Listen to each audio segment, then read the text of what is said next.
February 4, 2011. That will be a decade and 3 more months, Hans. What do you think about that? Wow. Yeah, there was a gap in between, but a decade. All Decade of right. shows together. Pretty incredible, huh? So I also wanted. 2020. What's that? Okay. I was just going to say I wanted to thank people for their support and donations. Marty Gish just made a donation. Also, Adam, Lorena, Dimitrios, Lee, Erin, Devon, the Dashing Rogue, and Mickey. Mickey is who sent us the video, Music Theory and White Supremacy, some of which we may go into this evening. So thank you to Mickey for sending that. And wow, so I haven't started a show this late in a while. I'm usually right at 5 o'clock. I've thought about switching it to 6, but you look like you're a little bit tired, rushing around today. Yeah, I literally just walked in the door and sat down, So looks like traffic is back up to kind of earlier levels. But yeah, Well, I'm here. Early Gray says he heard that being punctual is racist. So, you're not supposed to strive to do well anymore. Otherwise that's white privilege. Well, I was actually right on time based on the time I gave you. So Right. Well, I yeah. know And I, part of I it's lowering go ahead. it's lower expectations. Just say I'll come within a 1 hour window. I may be half an hour early or half an hour late, and then therefore, there's no tension. Yeah. Right. You know, Then you can just show up. We can all just stroll along and take it easy. So, the last time you were on, we were discussing War of the Worlds goes viral. That was back in April already, if you can believe that. So almost 6 months ago since you were on last. yeah, it's been kind of a wild ride here the past 6 months, and it's continuing. But I like the fact I didn't really watch that video, but I skimmed through here and there to check it out.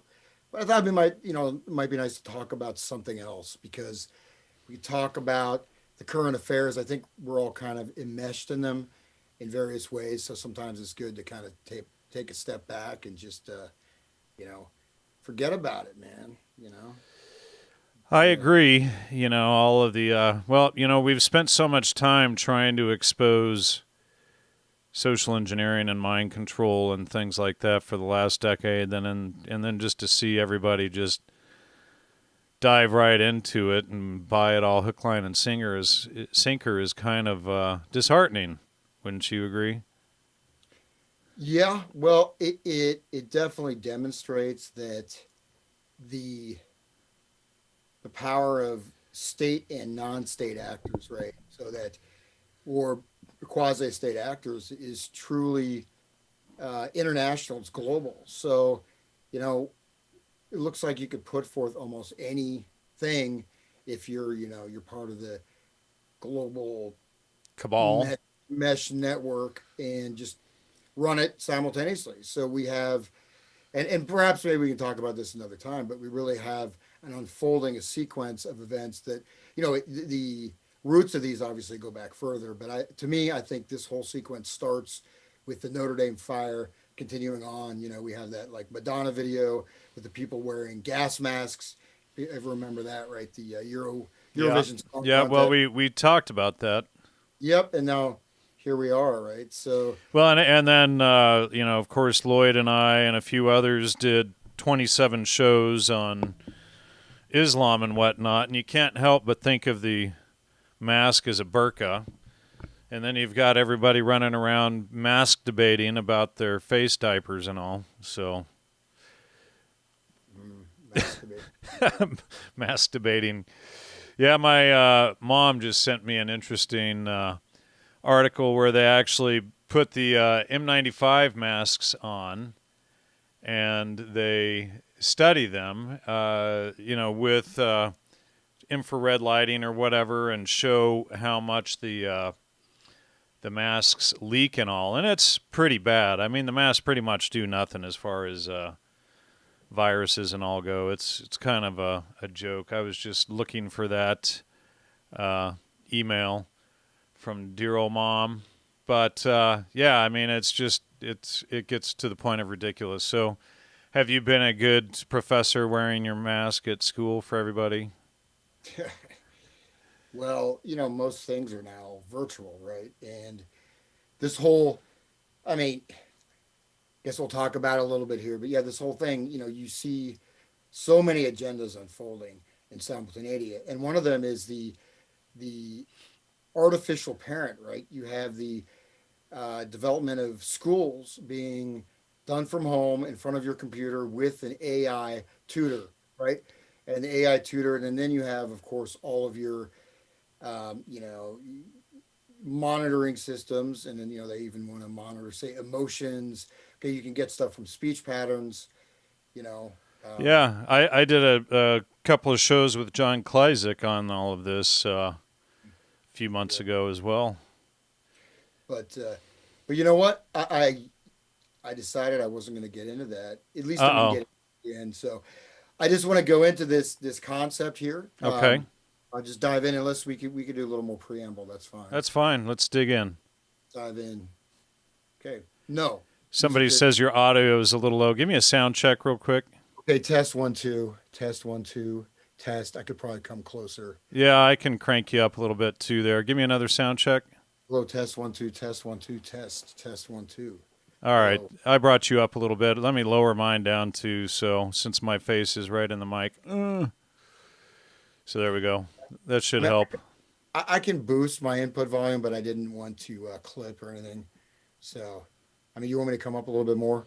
Yeah, people say you sound better when you're closer there, so I'm trying to lower mine a little bit just to help even it up a bit. Yeah. So, Yeah, I may have to. I got the new Mac. My laptop finally crapped out, so it's just to use like my normal audio interface. I have to use it's like a whole string of different adapters, and I thought, you know what? It's we're just gonna go with the new high tech speakers here on the Mac. But yeah. yeah, Oh, you're not wearing headphones tonight too, so but that's all right. no, yeah, no. I've got, like I said, I have to transfer. I think I got to buy a new interface, which is it's the Thunderbolt 3. So they're like really expensive, just for your basic, two channels. But whatever, as long as I'm audible, I'm here in the internet, back in the zone, man. I feel like I'm surrounded by screaming fans with their lighters up, the roar of the crowd. Yeah, And well, they're all in there. let's see them all. Just bring them all up. Everyone can say hi. No, you can do that, right? You can take have everyone say hi at the same time. That always goes really badly. Well, it's interesting cacophony, but anyways, yeah. So the video that was sent and sort of a topic, and I as a caveat, I didn't really delve into if there's a lot of stuff saying music theory is racist, this and that. I just kind of looked. I glanced at the video. I thought it'd be a good topic because it does tie into one aspect of current events and processes that have been going on for quite a long time. So, just the question, is music theory racist? I mean, you could say, is Al Gore racist? I don't know. Is music theory? So music theory has its own attitude. Music theory, is music theory a living entity? Like, hey, I'm music theory. So, Nietzsche. I Oh, mean, wow.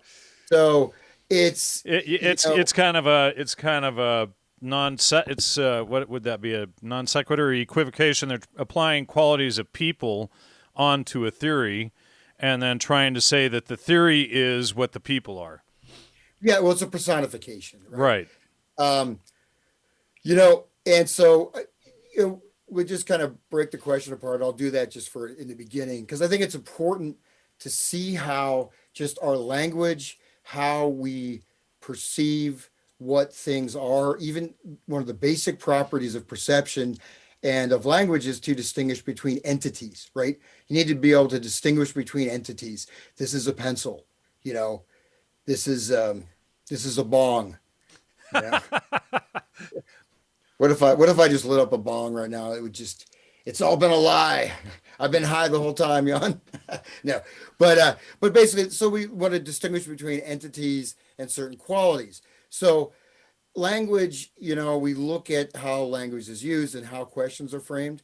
So then we go to the next term. Well, I'll get into music and theory a bit later, but racist, right? So actually, the term racist is another word that is not really a clear term, right? It's like a football game with movable goalposts, right? So Right. maybe, and that's a great idea. If you have someone that's not quite as fast, you can like move the, knock 10 yards off the finish line. But if you're faster, aren't you a racist?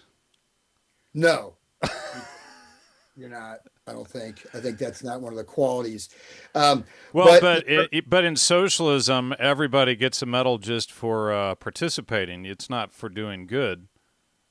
well, you've won. I mean, as soon as you get out of bed in the morning, you've won life. You're Well, just like, right. You deserve just because you exist, not because you've actually done anything. yeah. Well, think of a lot of things I deserve. Like I want a big personal sauna, with on staff masseuses. Maybe I can get that. It's you get anything you want, right? But the term racist is actually relatively a new word. So primarily with Trotsky, and I won't get into the whole origin of the term, but you have that ist, right? Ist, misogynist, this, that. So the racist, again, it has sort of fluid and functionally, ideologically driven boundaries. So it's not really a clear term. I think essentially, though, if we want to, give people the benefit of the doubt, there's two terms that would go into racist that make sense. One is racial prejudice. Okay. So this is different from another neologism, which is discrimination, right? So racism and discrimination kind of go hand in hand because they don't really have clearly defined meanings, right? You discriminate. Well, I discriminate between hot and cold. If I have a scalding hot shower and I don't discriminate and I get burned, that's because I didn't discriminate between hot and cold water, right? So, so we have to, you know, but prejudice, on the other hand, which is an actual term, so race prejudice is someone that that thinks, okay, I think Mexican Bob is lazy because all Mexicans are lazy. So, which actually probably isn't true, right? These guys work like crazy, They do a bunch of coke and they're like just working like crazy. No, but see, there you go. Now I'm in trouble. No, I'm just showing. Now you're making stereotypes, right? Well, no, but that's race. It's an example of prejudice. Right. All white people are racist. Well, that's a type of race prejudice, right? So you're ascribing a global quality to a group of people, and that's prejudice, right? So you're prejudiced against, whatever. I'm prejudiced against mosquitoes, but I don't like being bitten. But and the other term is racialist, right? Which is an earlier term.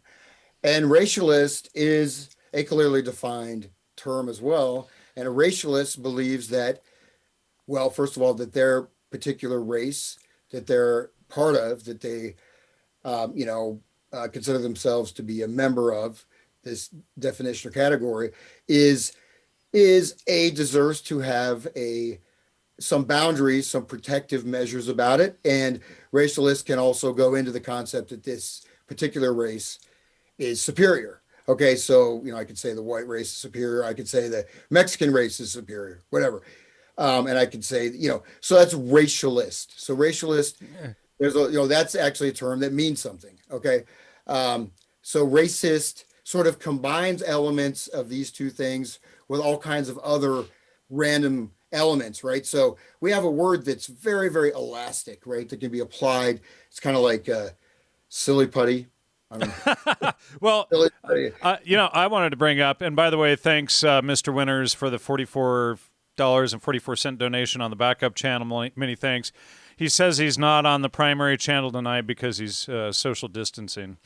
So, but what is a race? And like you said, it's like silly putty. But so the act of running a race, so if you're in the 100-yard dash, I guess you're a racist. Well, this we have like, eugenics movement, right? And we also have um, sometimes something isn't defined until it becomes in contact with what it is not, right? So there may be one word, for example, if you're a member of a tribe, say if you're a Viking or something, there'll be a different words for different groups of people. And generally speaking, the community itself or nation will tend to, you know, have its own sort of embedded protocols for basically for breeding or for, human pair bonding. Yeah, You know, well, a group of persons, animals, or plants connected by common descent or origin, the offspring or prosperity of a person, a set of children or descendants. yeah, yeah.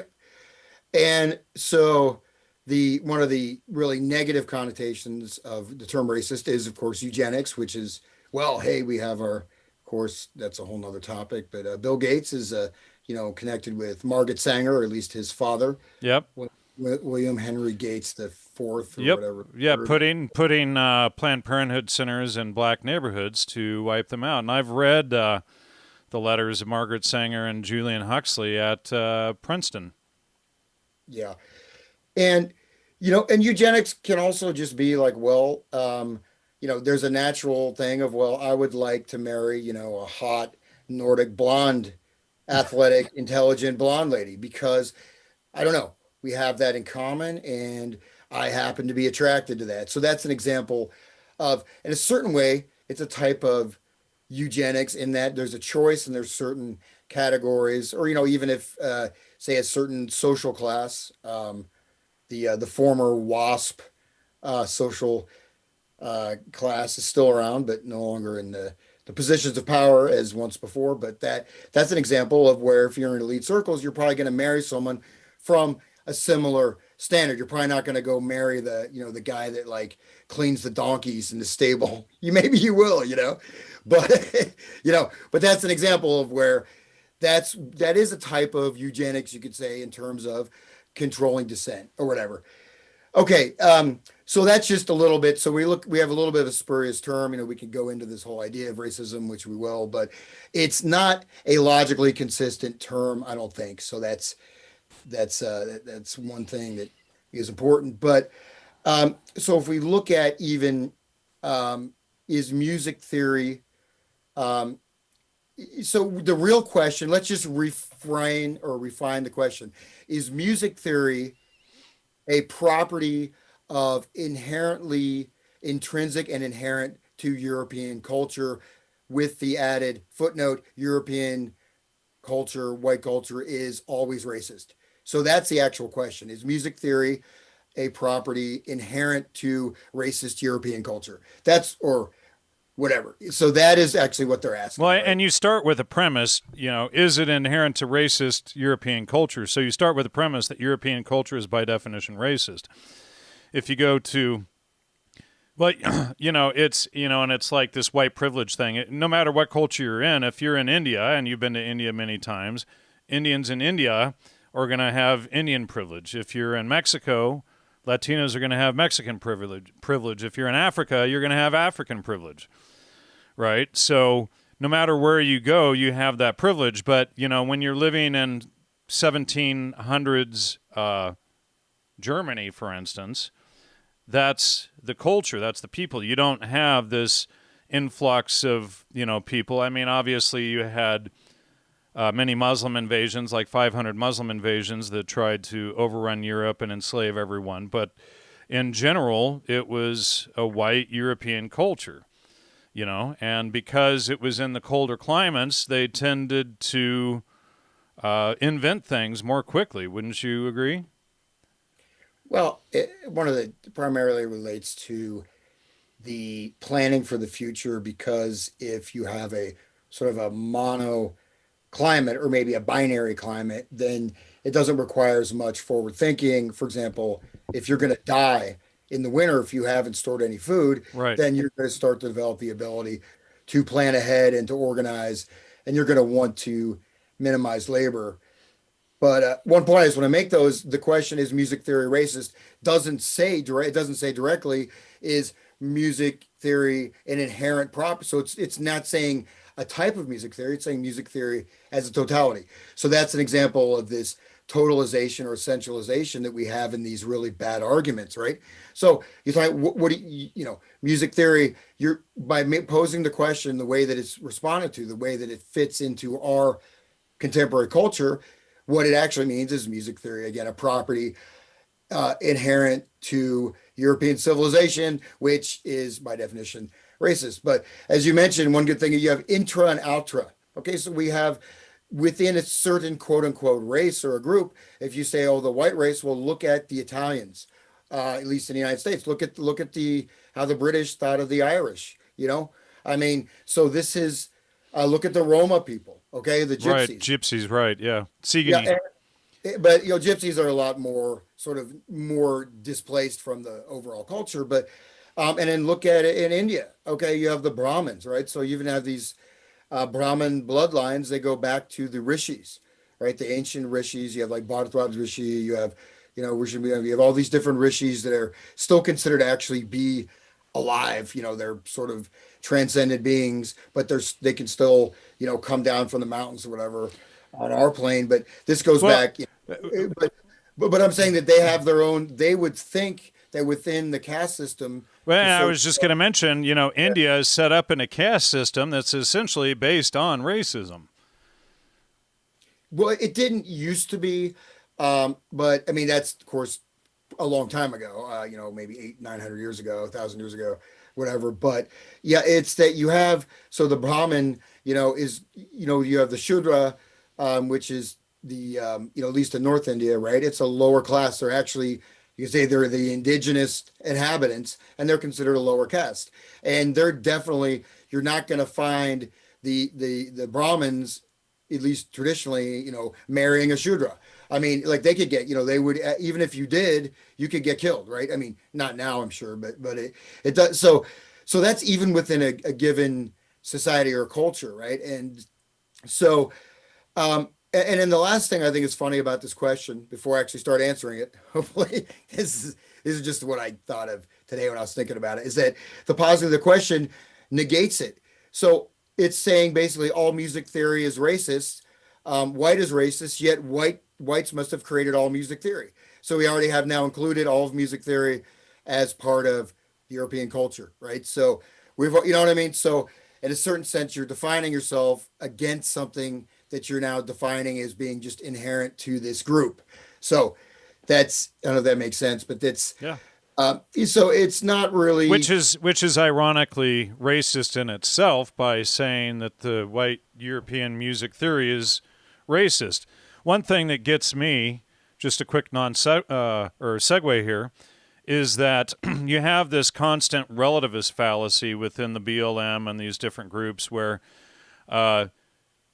only white people can be racist. They can't be racist because they're not white. And it's, the thing is, under logic, what's true for one group can be true for another group. If you're putting out all of this racist rhetoric against another group, that is racism by definition. It's, what's true for one group is true for the other group. yeah.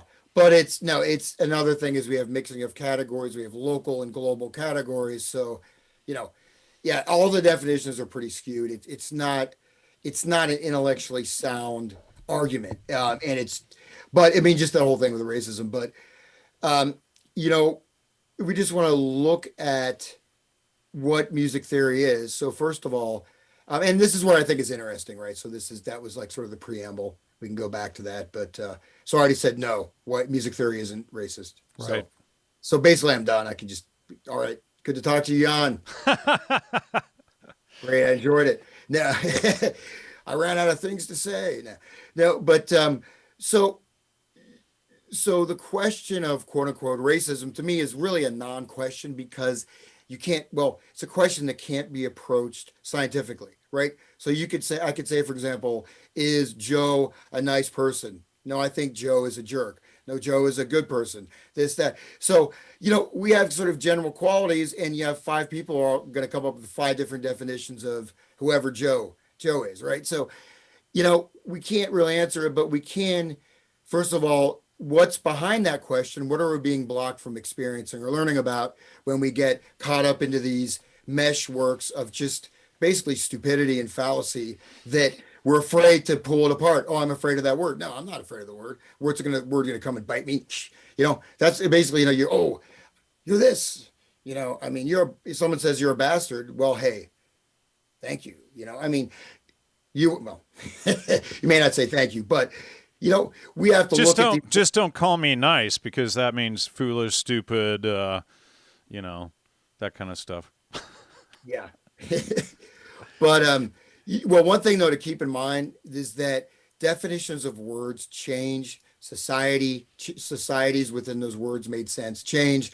Words can be like, for example, the word gay. That's the word gay has been meant, this kind of spontaneous, happiness. I feel, gay, which is like a really nice word.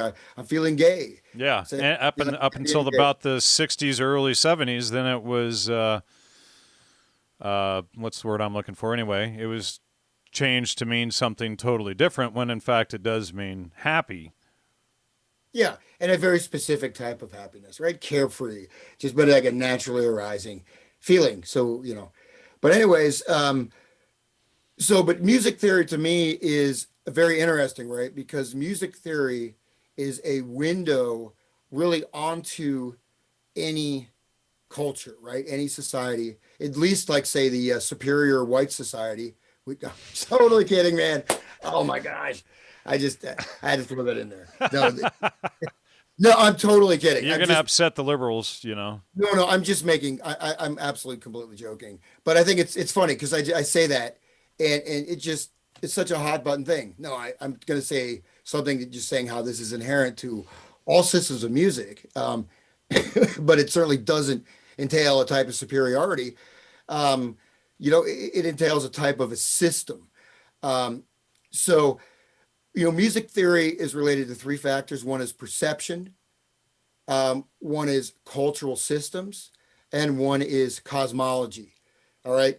So any type of music theory is going in its origin and even in its sort of modern iterations is going to have evolved from these kind of three layers, right? Perception.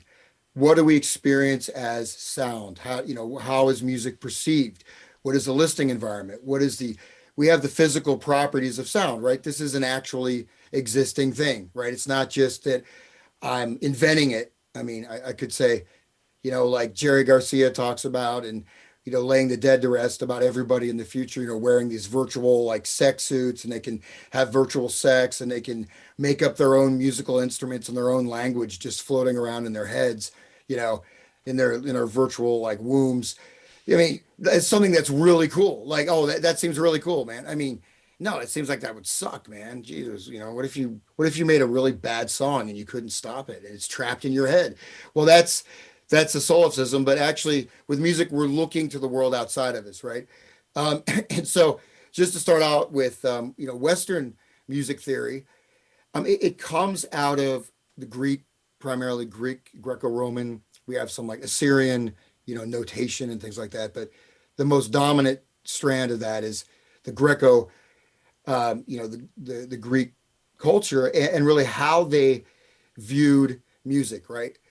And so in Greek culture, music was viewed as an abstract science, a branch of mathematics whose elements could be computed.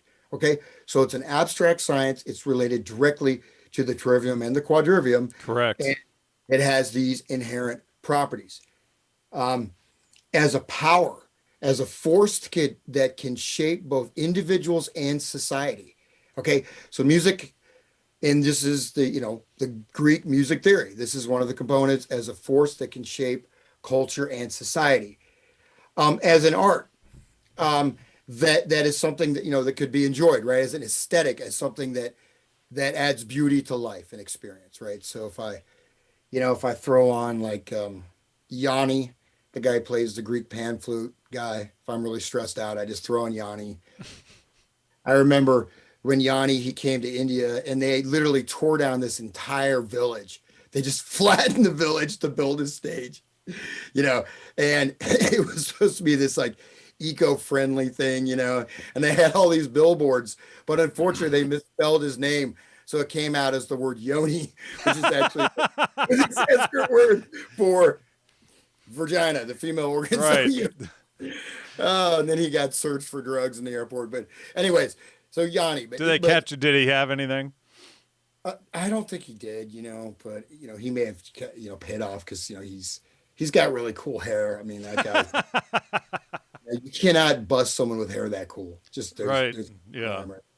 But so anyways, so this understanding of music, right? And the important thing is seeing it as a science as well, right? So this helped kind of formulate the whole music theory that we developed in the West. And we look at, Pythagoras is one of the first people to develop music theory based upon actual physical phenomena, right? Taking the monochord, dividing the strings into specific intervals. It's like Donald Duck in Magic Land. Oh, yeah, man, I haven't seen that for a long time, man. If you put it up on YouTube, they'll attack you real fast and shut down your channel. But that music theory and white supremacy video did show 10-second clips of it. Yeah, well, it looks like that guy's. Yeah, I don't know. I've had people say my PayPal account isn't working. I think it's working, but I just had such a pain in the butt uploading stuff to YouTube. I was like, well, forget it. Forget YouTube. But so we look at music. One thing about music in Greece, though, was considered to be a practice of refined citizens, right? It's sort of like an art. Was not really considered to be a professionalized art, at least initially, right? It was like highly skilled amateurs. So it wasn't something that was necessarily done as like a trade. It was seen as something maybe a little bit higher than that.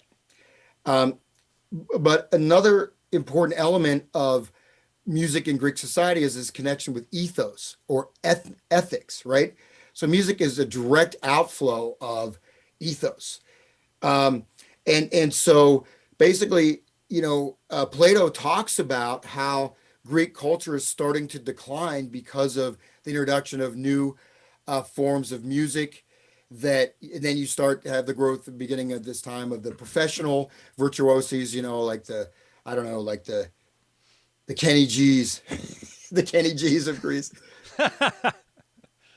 Kenny G, that guy, he can hold one note and walk around the block, and just playing that same note. He's probably got like 10 people playing that note. He's faking it, but Kenny G, according to Plato, would contribute to the vulgarity of modern music and start to show the beginnings of decline. And the fact is, yes, did Greece decline? Yes, they did, obviously. And you and I have done so many shows showing the decline of our culture through music as well. And, just since you and I did the Music, Mind Control, Psychobiology series, 5 years ago now, look how far things have declined just in the last 5 years. It's pretty incredible. Yeah, and I was doing stuff like watching the music, and in fact, maybe I can go into that at some point.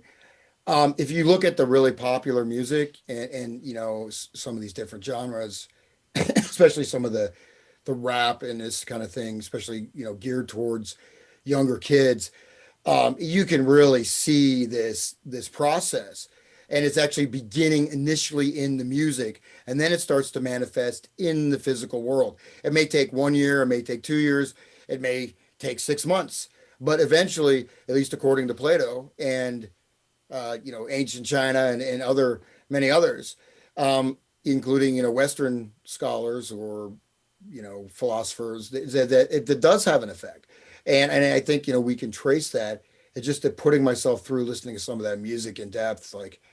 I don't know. I started to get tattoos all over my body, body piercing. Well, I see that one right, on your neck there, and you got that FU tattooed on your forehead there, Yeah, that would be great. That would you tattoo FU on your forehead. I met this guy. He was a super cool guy. But he had "Live Free or Die" tattooed on the back of his head, and "FU" and the full thing tattooed on the front of his head. It's a great way. It's just like, no, that's pretty cool. if you're just going to live that way all the time, like, there you go. Well, I think he was like from a rough neighborhood, so trying to put out a certain image to scare people off, which probably worked for most of them. Every time I'd see him, he'd be like, "Yawn, bro, hug." It was like, did that just happen? It was just such a cognitive disconnect with his appearance and his behavior. Should have gotten henna tattoo, man. You can always wash that off, right? Henna tattoo. Uh, but so anyways, so we look at music was seen for Plato as being one of the central aspects of shaping the youth, right? And you're actually building your culture from the youth, right? So the education, it's even possible as we see in our time, right? By changing the education, you can vastly transform a society almost right underneath people's noses. Yet it does, obviously, it's going to take time. It probably takes 20 years or so. Right. Well, Huxley said it would take, what, 3 generations or so to completely change a whole society and culture? Well, it almost didn't, though. I mean, there's still residual elements that haven't been changed, but it's you can see though changes. Well, I guess what you can see is an exponential range of how rapidly things can be deployed, and the agenda or the end goal has not changed, in that process. But you can see all these different steps, and now you can see how much faster, right, this can be employed. But anyways, back to Plato. So for Plato, he said to have a balanced human being, right, was gymnastics and music. So gymnastics, right, and having that physical strength, coordination, to challenge, to have a healthy body. And he said he believed that music without that physical element, which is a rigorous, right? Anyone done, like I used to do gymnastics. I didn't just throw that in there because I did gymnastics, by the way. But it's what Plato said. But gymnastics, man, it's hard, right? It's not easy if you ever done some of that stuff. So, I mean, I'm not saying I do that now. I wish. I was in the Y circus as a kid doing cradle hanging from the ceiling and riding giraffe unicycles. Yeah. Well, the thing about it, though, is it's kind of an individual pursuit, right? So you're doing that stuff with, whether it's the pommel horse or, you're doing flips, but you're still doing that within your own self, right? So it's very different from a team sport, right? Okay. But, so yeah, without music, music, without gymnastics, without physical rigorous and developing physical activity, right? Not just like breaking rocks on the chain gang or whatever, will dissolve a man's spirit. And just physical activity without the refining quality of higher music would foster violent savagery and a bestial nature in man, foster a bestial nature of violence, rage, and actually move people closer to the animal level. And so, the ethos, which is the moral and character, the overall ethos, right?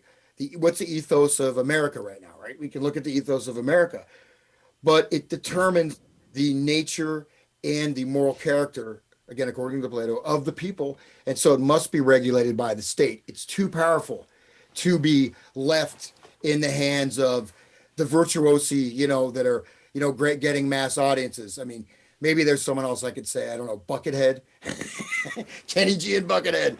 No, I mean, I don't know. But that would be kind of who's that guy that used to throw feces on stage, the punker? What was his name? Oh yeah. I always blank we out. We talked about him in our series a few times. Yeah, no, that guy was really sort of a tragic story because he became punk rock, right? G.G. Allin. G.G. Allin became the essence, the end of punk rock. And the weird thing about G.G. Allin, he was totally normal, right? Normal guy. And then his elder brother and his buddies playing a joke dosed him with a bunch of LSD when he was like in high school, like 16, 17 years old. He never came back to normal. So he basically launched off from that. But that also shows that influence, right, of the music, how that influences you. And, I won't get too much deep into this, but ethos is very important. So, and the fact was that music, though, well, we'll get into that in a second, but with the different modes, right? We have these different scales. I even have a keyboard. I can play notes on a keyboard. I'm not a fraud. Look, here's C major. No. Here's a C major chord. Look, I'm not a fraud. I can play a C major chord. No, just kidding. That wasn't that funny. I mean, if I could just play a C major chord, and they're like, he can't really play. But, anyways, the fact is that exposure to a specific scale or a type of music, the greater the degree of exposure, again, according to Plato, would have the greatest influence on the person. So if you hear like a song once or twice, it's not going to influence you that much. But if you start hearing it day and night, all the time, listening to it when you go to sleep, hearing it, This is Casey Kasem with America's Top 40, where we repeat the top songs day in and day out to get you to think they're the top songs. Yeah.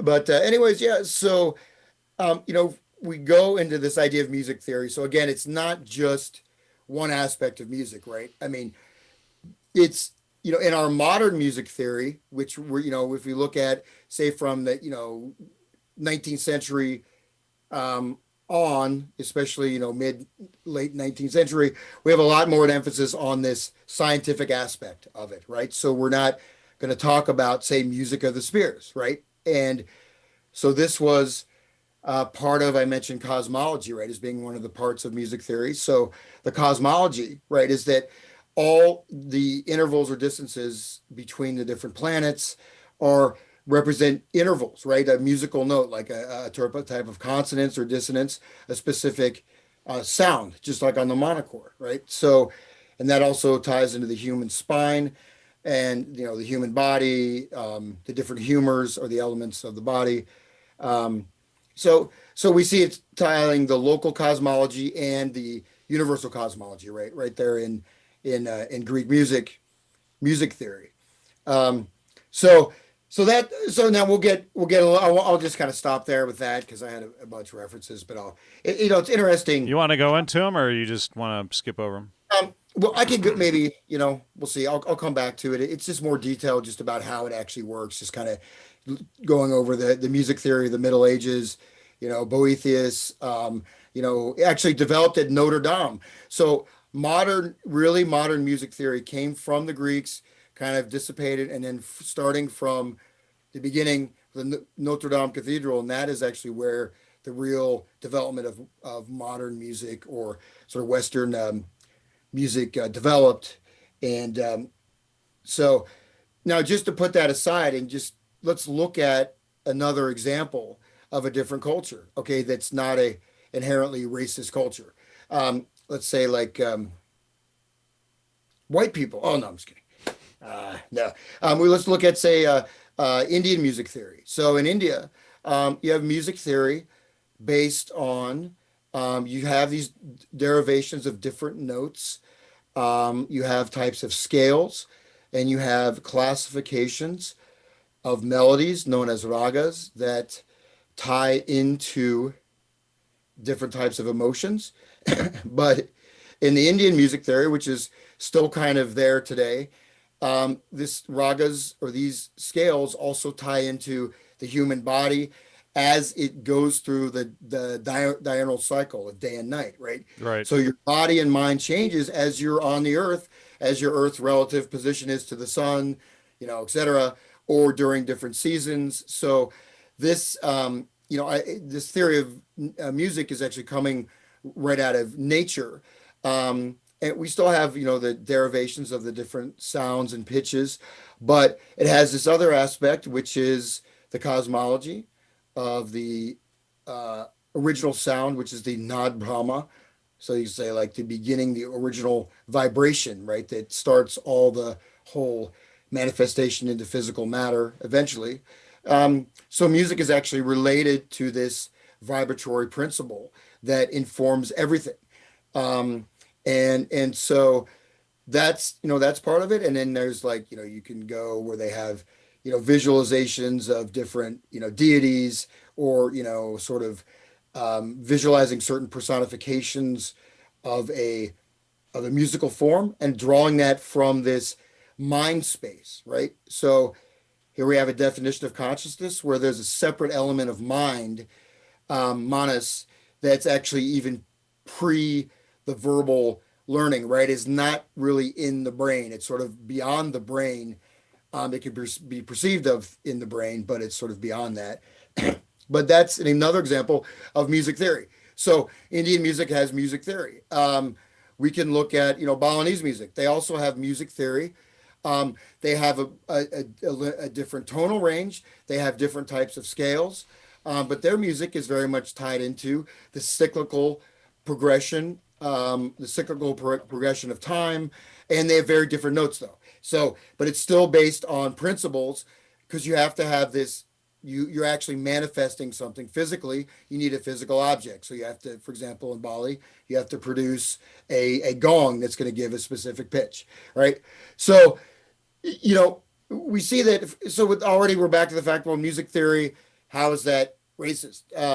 Because other cultures have music theory. So are you saying that these other cultures' music theory, is it somehow different? Is it not valid? I don't know. So that's just, one aspect, we look at that is that how do we fit music into society? How do we analyze it and measure it and understand it in a scientific, in a mathematical way, in an aesthetic way, in a way that ties into our relationship with nature, that ties into how we perceive the world, that ties into how our perceptions of the world are shaped and how we allow those perceptions to be shaped, right?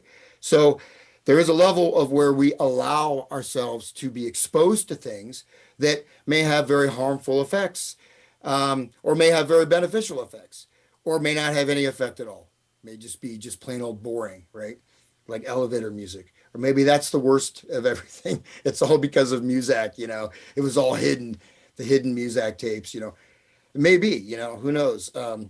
So, Jan, you can chime in there, and I'll go to the next point. Speaking of the worst music, what is, just on a segue here, what do you think is the worst music in your opinion? Have we ever discussed the worst music?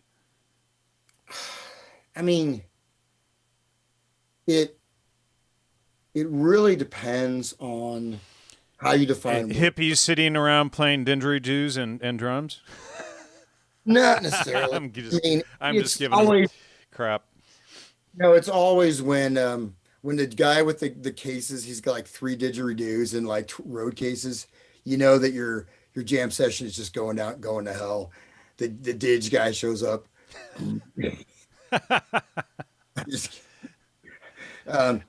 There's certain things that that are really bad, but I find them, if they're just bad in a kind of an honest way, I can find it entertaining, right? It's just like just a really terrible version of a song or something. It can be kind of entertaining, right? You get a little bit of schlock or something. It's actually kind of funny, right? But the worst music, it depends on how you define it, right? Worst music in terms of neurophysiological effects, the worst music in terms of just what I just don't like, the worst music, because somebody says you think Alice Cooper is the worst music. Overly produced pop music that doesn't even have camp value. Well, there's stuff that is actually I think is actually really harmful. Right. Which we discussed in our shows, especially rap music and kids trying to do homework. That's a big no-no. Yeah. Yeah. So, it would just kind of depend. The one thing is that if you look at it objectively or sort of scientifically, you can actually listen to music. If you ever stuck somewhere, you just have to hear something. You can kind of take it apart and see what are they doing? How is this put together? Why are they playing this? So it kind of gives us a sort of a sense of stepping back from it. But Alice Cooper, School's Out. I just heard that song again and it just brought a tear to my eye. Forever. Yeah. You're blowing up the school. That's a little foreshadowing, right? Right. Well, yeah. School's been blown to pieces. Well, hasn't he made a total about face or something? Isn't he like a Christian preacher now? Who knows, man? yeah, these guys. It's like, who's that guy? General Buck Naked, who used to be a cannibal, who No. became he's a preacher. Yeah, General Buck Naked, never heard of that one. yeah, he's in Liberia, was in Liberia. So he ran this like cannibal corpse of like, I mean, corpse meaning like a CRPS, like a, like his mostly kids, right? And they would, and yeah, it was pretty. So he's like, he's all good now though. So, but I guess he's saved. So, whatever. But, you know, Yeah, he became a devout Christian. He's being a preacher now. Alice Cooper, wow. Yeah. It's well, the thing is though that like, Alice Cooper, you can see, you've got one thing in terms of worst, right? Like one thing that he did, which if you look at some of the stuff, which I think is very important in terms of how this overall conditioning system works, is by programming, types of response patterns into people in sort of a wide array so you can impact a variety of people. And when like Alice Cooper did stuff with the Muppets, like Welcome to My Nightmare and stuff like that, it's actually pretty scary. I mean, that could like traumatize a little kid, you know? So there's stuff like promoting Alice Cooper to little kids. That's where, or how about Kiss, right? Kiss used to have their own, if you could play a clip from it, they used to have their own like sitcom. Kiss had a sitcom where they were like, I don't have anything queued up. Do you know? Let me see here. they used to like they were flying around in like spaceships or something. I think it's just god awful. But I mean, Here, let me see if I can. Not seeing anything pop up. Watch, they'll ding the episode as soon as we show anything. you can just play it silently. Oh, But, wait. No, Zurich full concert. Yeah, they look like satanic clowns, actually. yeah, but I mean, this is being promoted to like 4, 5, 6, 7-year-old kids. And so you see that with a lot of this stuff. You see the same thing with, you know, um, you know what? It's not, man. I wonder if they just scrub that because it's like it's kind of a combination of like, a really bad version of like Buck Rogers in the 21st century, which is also a really bad show. I just saw that. I just saw that come across in a meme today. I hadn't thought of Buck Rogers in ages. It's just a horrible show, and the Kiss show was like 1,000 times worse than that. So they could have just wiped it off the internet. But anyways, so worst music, I mean, there's stuff that I just don't listen to. I mean, I don't, there's, I try to not listen to a lot of stuff. There's probably a lot of good music that I'm not listening to, but I don't know. I just, Well, since we've done all of these shows, I've totally just about cut all the pop music out of my life. It's nauseating to listen to it anymore. You ruined me for music, Hans. Somebody mentioned our secret history of FM radio. I totally forgot about that one. That's a good one too. yeah. No, there's a lot of, the thing is that, not every pop song is bad. There's some songs that are good. There's songs that, you have to remember too that there's the associational level, right? Right. They're playing our song, Jan. They're playing our song. Wonder what that would be. I don't know, Jan. Oh my God, that's getting a little too what's it called? Man, bro? No. Bro love, man. Bro love. Right. Man, bro. Oops. Ah, that sounds like something else. Oh my gosh, I'm in trouble now. But the maybe the theme from Love Story or like Beyonce, I don't know. But basically, there's different things. It's when one thing is that people can be locked into patterns in their life and they're really linked with types of music, right? So, maybe music is not that bad per se, but it's also when you have this thing of where you can just listen to pre-recorded music over and over again, right? So you can just keep reliving that little section of time. That's a very new thing. I mean, look at human beings, right? So how long, let's say not until, let's say by, the advent of the LP record until records were really widely disseminated, by say the 1950s, 60s in that era, it wasn't something that everybody had. They could just, you could listen to your little scratchy 33, but you're not going to mistake that, or your 78 RPM. It's only 2 or 3 minutes long, right? You're not going to mistake that for a live performance, or you're not going to have to, it's not going to be as much interaction, right, in the community. I was just going to play some Chris Mayville there. That Huxley song, remember that? Yeah, that used to be your theme, so maybe that's our song, Jan. I was Yeah, there thinking. you go.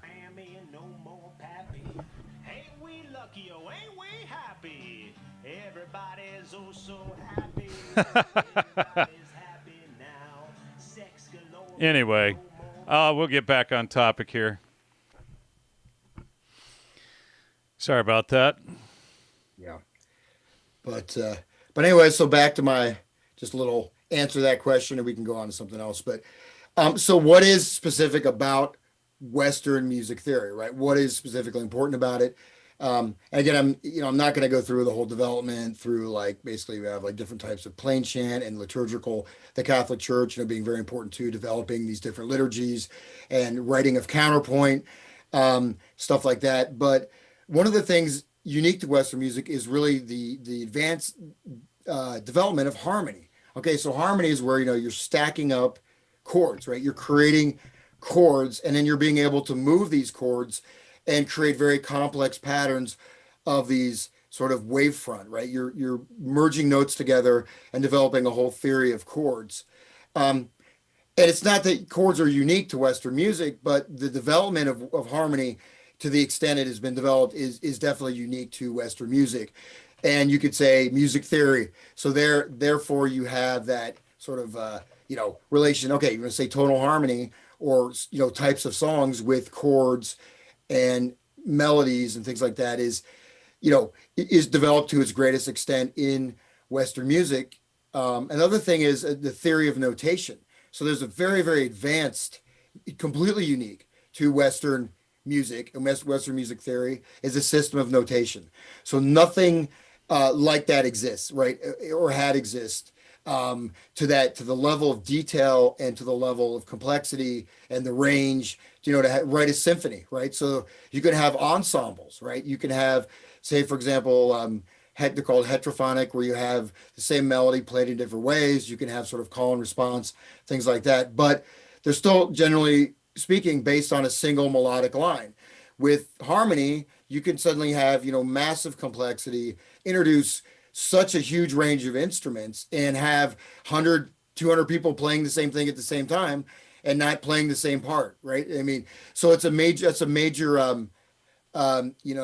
development of Western music. And then, with music theory, there's certain rules, right? So certain things develop over time of, like, for example, counterpoint, which is where you have two or more melodic lines going in different directions.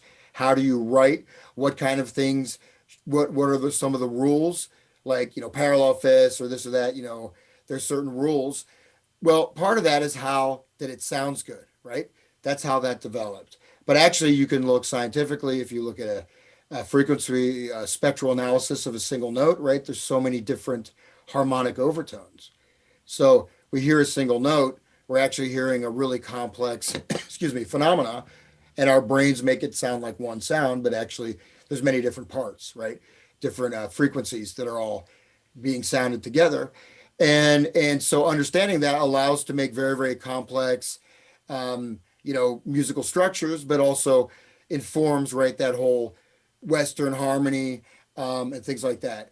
So, but one of the aspects of Western sort of music theory as it relates to, say, classical music is, a lot of different, very specific forms, like types like a rondo, like a sonata, a symphony, different types of forms that are like a shared formal structure that different composers can develop in their own way, but it still has a lot of sort of inherent boundaries and rules. So that may be another aspect that's perhaps racist, makes music theory racist. So, but basically, just to end up here, I mean, if we look at it as being racist or not, I mean, the fact is that where things become so specialized, right, when people don't really have sort of a basic grasp of just basic understanding of some of the elements of music, like, or art, right? Art education, having to go through, understand visual art, having to understand literature, or at least being exposed to it.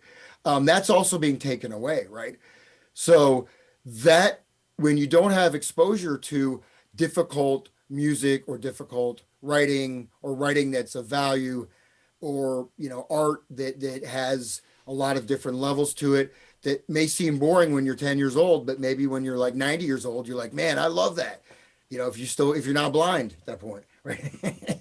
But basically, so I think that the question is not only a bad question, but it's idiotic, because you need to specify what you think is racist, and then you really have to go, well, you're talking about the development of tonal harmony. Does that mean that other people, if you find Cuba, or if you look at, music in Brazil that uses harmonic chord progressions, are they racist because they're using European chord progressions, um, or not, right? Or is it no longer racist when someone else, starts developing it within their own indigenous culture?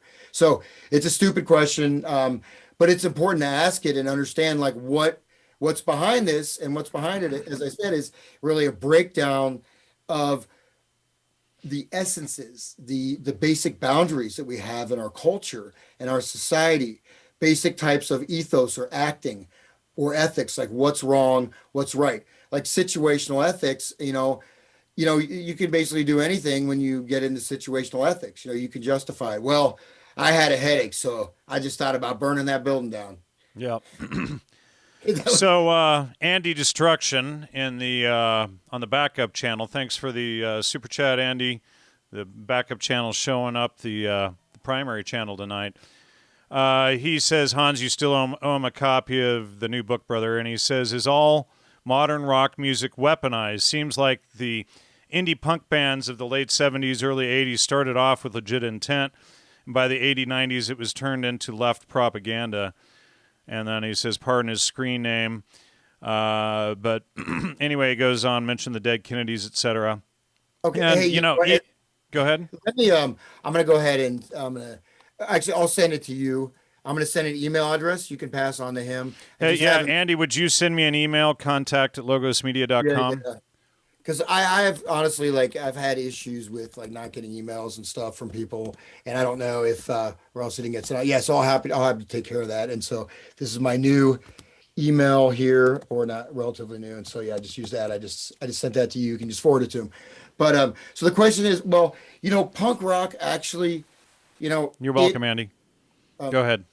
Yeah. So the punk rock, to be honest, if you start looking into it, it did, I mean, like for myself and stuff, whatever. I mean, I thought it was pretty cool thing. It seemed like it's connected with like skate. I mean, obviously this is not. Oh yeah, I had the long, skater bangs and all when I was like 15, riding around listening to decay and stuff. Yeah, Suicidal Tendencies. Great name, right? I'm not crazy. Yeah, institutionalized. You're not crazy. Institutionalized. Anyway. But if you do see that, first of all, there is a shaping of lines of development, right? So, I mean, for example, just anything, just even as a professional thing, well, if somebody's like, well, I can really, work hard and, say like it used to be like, say, if you're doing, say, like cabaret music or something like that, you have to learn a whole bunch of songs, right? You got to learn a lot. You got to be pretty competent. I mean, you're not necessarily going to be playing like, Beethoven, but, you're still going to have a pretty high level of music to play all the parts, read the music, right? With rock, you have a simplification, right? You're going back to the folk music ish thing, but then it's being put upon as this commercial music, right? And so obviously I'm kind of fast forwarding, but the punk rock, it started out like, say, the New York Dolls. You could even say a little bit with Velvet Underground a bit earlier. Is sort of like a precursor. And there's a few other bands, like that, but, like the garage rock and stuff like that. Even like Link Ray, Rumble, the first guy to use electric, distorted guitar, the song Rumble, right? So you could say that sort of an antecedent of the punk rock.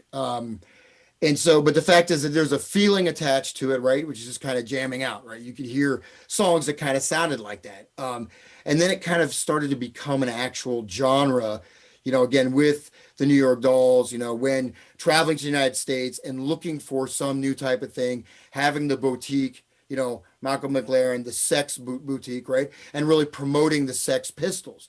So it was definitely a, it was intended, you could describe it as, I mean, you talk about a happening, right? So if you look at the art world, like avant-garde art, starting in the early 60s, like let's have a happening, they had stuff like this, right? So you have like five people on stage, like having sex. That's a happening. Seriously, they had stuff like that. And that's called like a, or just, a bunch of people go outside wearing masks and like jump around and make noises or something.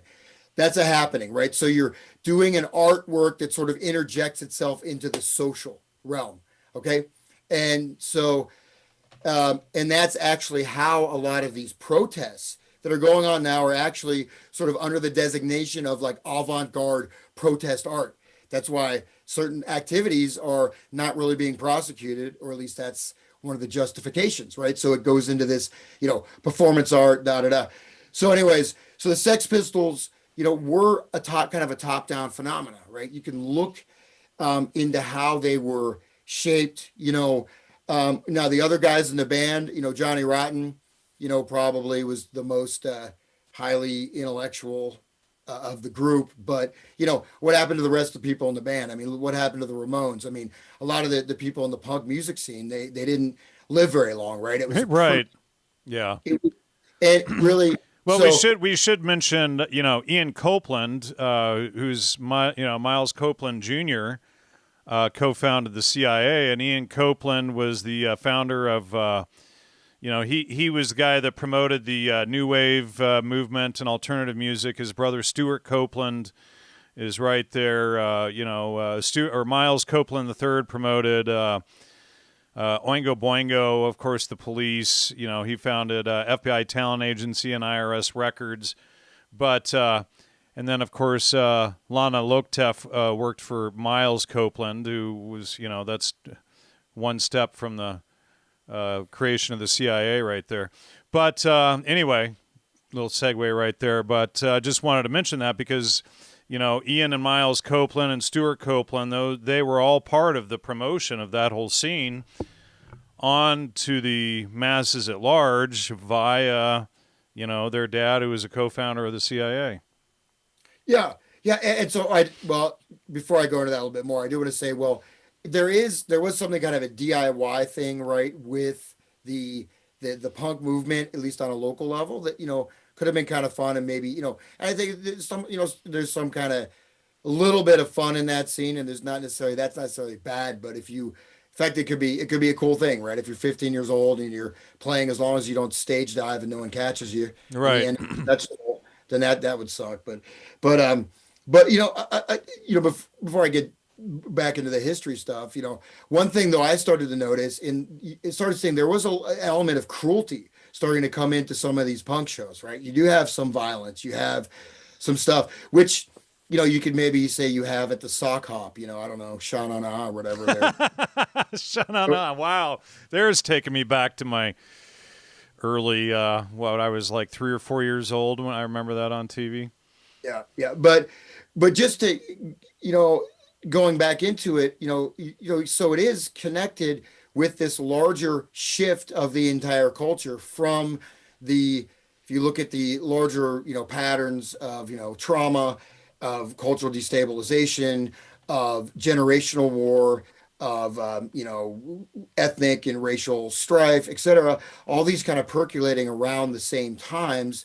And then, which we've talked about in great detail, you look at Kennedy's assassination, you look at, the summer of love, we can change the world. And suddenly you go from, really good, clean LSD to Owsley putting out STP, which can cause permanent psychosis. I mean, it seems like a hellish drug. And then that goes into what? It goes into hard drugs, right? Right. Hard drugs, heroin, ludes, quaaludes. Well, quaaludes. Yeah. Well, and I've exposed all of the whole history of that in my Spies in Academic Clothing article. I just read that the other day for the first time in a couple of years. It was pretty good, if I don't mind saying so myself. Very long. I don't even really know what a quaalude is, but supposedly if you took a quaalude and went to a Tangerine Dream show, one of these like synth bands, like all synth, it was supposed to be like, reaching heaven or something. But but anyways, you have a lot of the, you have the whole fallout from that but it's also a shattering of this collective belief, right? So what's there to take the place? Oh, you have this really disaffected, totally nihilistic type of music, right? So on one element of society, you have the whole self-help movement, just about me. You have all these broken families. Oh, I got to find myself. I'm just going to leave my wife and kids behind, and go out and raise goats on a commune and make a goat cheese or something, or Yeah, or go to Burning Man or something stupid. yeah, I don't know why I thought of goat cheese. Probably I finished the goat cheese and I got in trouble, so that's a non sequitur. But That sounds like a song. I finished the goat cheese and got in trouble. no double entendres there, please, man. Oh man. But yeah, so long-winded answer, but there's you can look at fundamentally you look at least by having a wider frame of music theory, right? Then you say, well, the philosophical orientation of this music is important. So it may not be a lot that's involved in terms of the chords, maybe like 3 or 4 chords. I could my guitar's in the other room. I could play some like Sex Pistol songs or play New York Dolls or something. But you have this whole thing, this really gritty, club scene, but also this like sticking safety pins in your cheek, this kind of self-harm. And then we mentioned Gigi Allen, right? So what, not and locally, yeah, sure, it could have been fun and not necessarily going to be a harmful thing, but what did it lay, what was it is brought in as a reaction, right? Other things could have been promoted that would not have been part of the same trajectory, right? You don't have to go into nihilism, and everything is not rock music. You don't have to go into more nihilistic rock music after your hippie icons have feet of clay, and you find out Mick Jagger, is a Satanist. Man, that was hard for me. Mick. Well, yeah, I got into a conversation with a woman, I forget her name now, on the Dave McGowan forum on Facebook the other day, and she just, couldn't believe that that the Stones and Mick Jagger and all were Satanists. I'm like, well, here's our series and all exposing all that. Well, I'm not going to believe they're Satanist unless they say they're Satanist. And it's like, well, you understand Satanism through the behavior that they're doing. They don't just go out and say, hey, I'm a Satanist, because that ruins the whole thing of what they're doing, the spell or whatever that they're casting and how they're manipulating people, So it's having an understanding of what the Satanism is and how they're using it through music that I think you and I over the last decade have done a pretty good job of exposing. Yeah. And what's interesting, and just going back to that, and I don't know if we can show the images, but if you look at the Beatles albums and the Rolling Stones, they had an album come out right after that, and they would just kind of mirror it, but it was sort of in a darker way. And so, the classic example is their, Sergeant Pepper's and Their Satanic Majesty's Request. So that was it came out right after that other album, and it even had, and there's a lot of similarities, but they're sort of, in fact, of course, they go together, right? But the Beatles were seen as the good kids, and the Stones were the bad kids, even though the Stones, went to like, they were both. I can't stand listening to any of it anymore. There's this. I'm showing somebody's post from eBay here. That's what came up. But so there's that, and then of course you've got. Let me see here.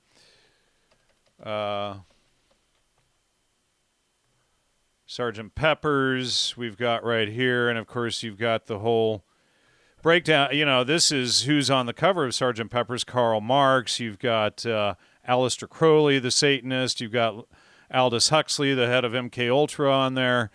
All these people that were just doing crappy stuff. I guess I don't have the color one in there. I thought I did. Anyway, sorry about that, folks. But at least you can see what it looks like.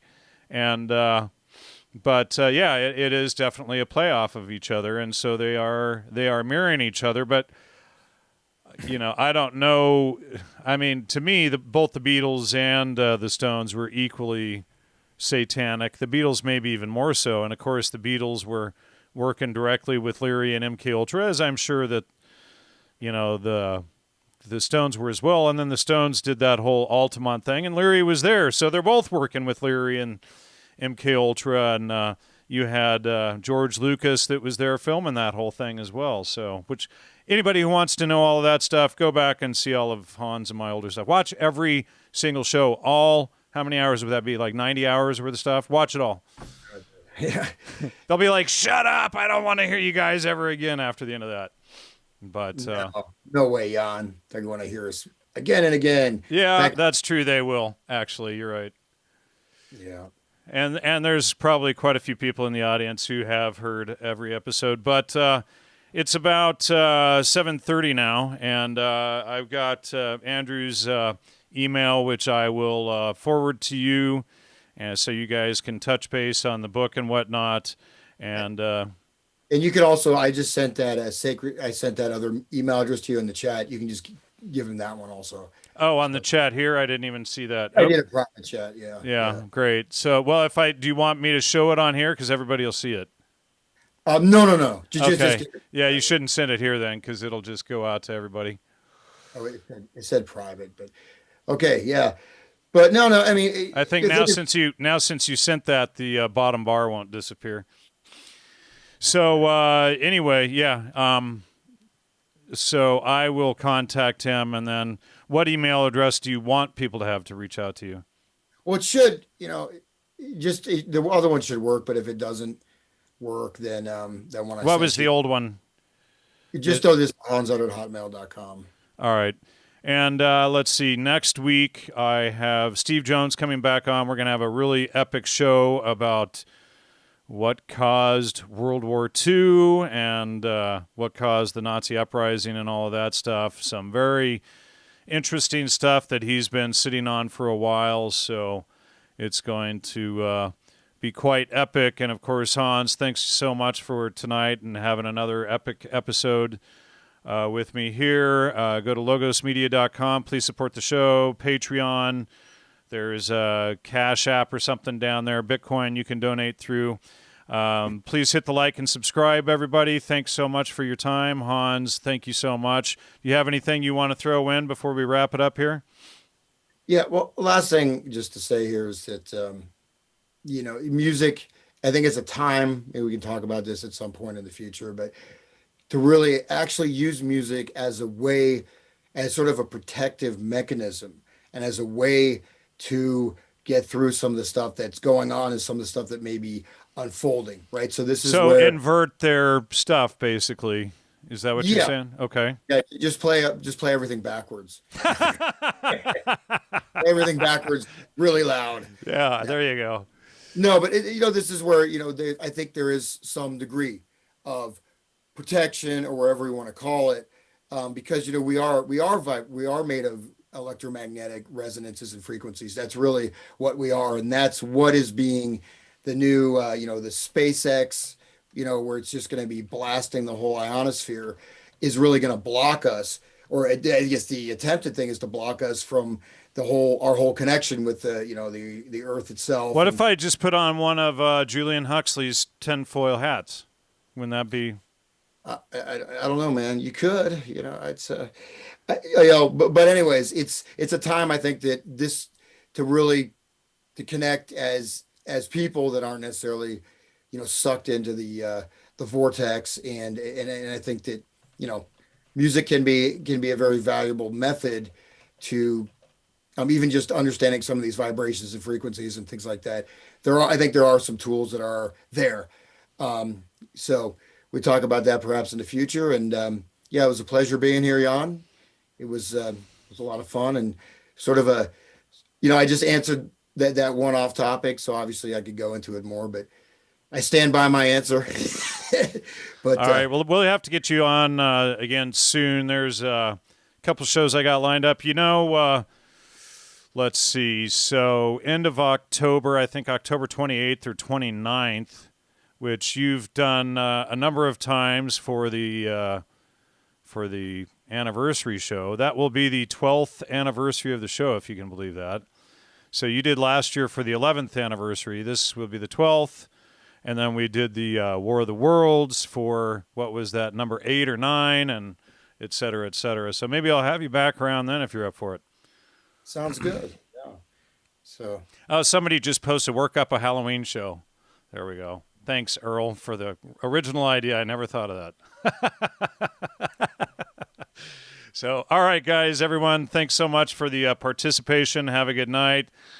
Be safe out there. Things are a little bit crazy. And good night.